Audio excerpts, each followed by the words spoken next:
Baik, di sini saya akan menjelaskan materi kelompok 2, yaitu yang pertama, pengertian komunikasi bisnis lintas budaya.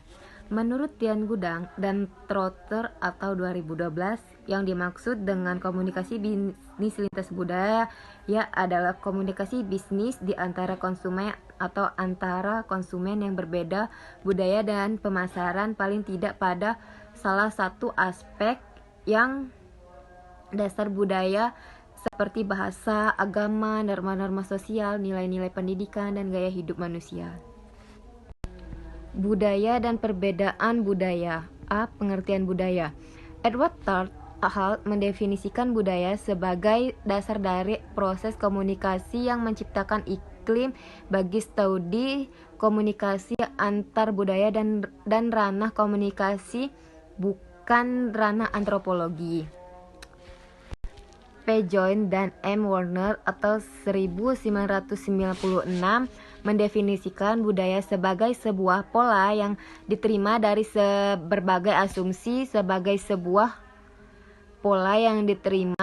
asumsi tentang bagaimana sebuah kumpulan orang seharusnya berpikir, bertindak, dan rasakan sebagaimana yang mereka lakukan dalam kehidupan sehari-hari. B. Perbedaan budaya. 1. Budaya konteks tinggi dan budaya konteks rendah.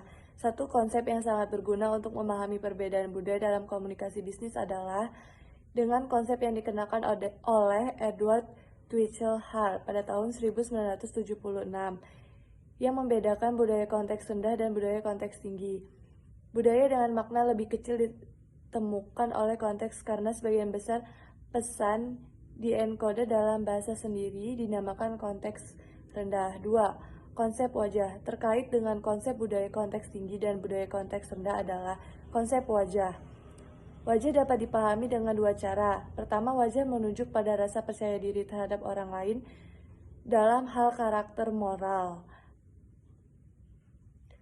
Dan 2, wajah merujuk pada prestis atau reputasi seseorang yang dicapai dalam hidup.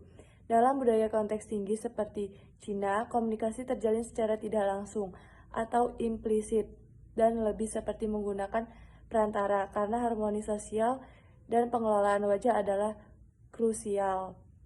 3. Dimensi budaya.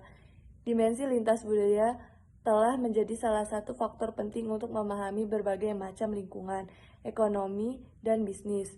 Gerd Hofstede pada tahun 1980 mempublikasikan hasil studinya mengenai berbagai macam dimensi budaya, yaitu individualisme,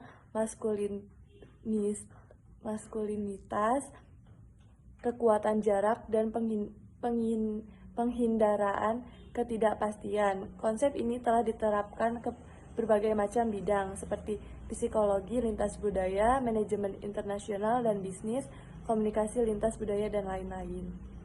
Hambatan komunikasi bisnis lintas budaya. A. Kesalahpahaman. B. Norma-norma dan peranan. C. Kepercayaan dan nilai-nilai. D. Stereotyping.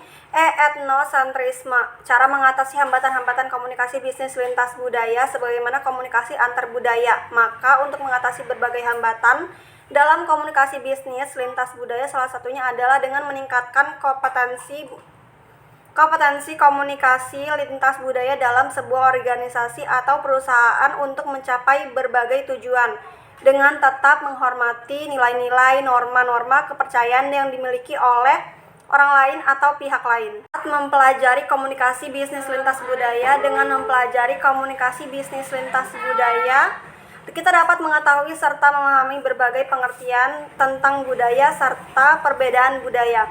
Komunikasi bisnis lintas budaya, hambatan-hambatan dalam komunikasi bisnis lintas budaya, dan cara mengatasinya.